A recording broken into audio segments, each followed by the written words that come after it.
Siamo a Gavoi e siamo con Salvatore Medde, che è il titolare di questo panificio. Raccontaci un po' la storia del tuo panificio. Allora, il nostro è un panificio a condizione familiare. Abbiamo iniziato col pane brese, cotto con una pala grande quanto questa forma, perché viene infornato con la pala.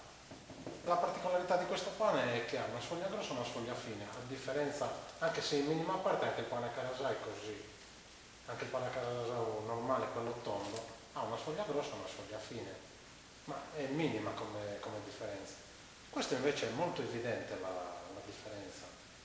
Gli ingredienti, per essere più precisi, sono gli stessi. Sono gli stessi, è la lavorazione che cambia. La lavorazione è totalmente diversa dall'altro pane, dal pane carasà normale.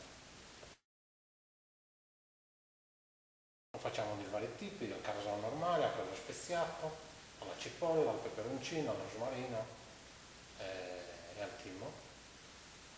Come si può mangiare questo prodotto? Prima può consumare così, sgranocchiarlo come il pane carasau, bagnare nell'acqua e poi metterlo, che so, nel tagliere quando si taglia la carne arrosto, in modo che assorba tutti i liquidi della carne, oppure a pane grattau, che tutti quanti sappiamo che cos'è il pane grattau, nell'acqua calda bollente come la pasta, Una scottatura in acqua, immergerlo e tirarlo subito, e poi mettere il pomodoro e il formaggio grattugiato, oppure il pane imbrattau. Il pane imbrattau è praticamente prendere il pane dalla parte interna, sfregarlo con il pomodoro molturo, sfregarlo, poi mettergli sempre il formaggio grattugiato, sempre il fiore sardo, e poi lasciarlo un po' ammorbidire. È un'ottima merenda.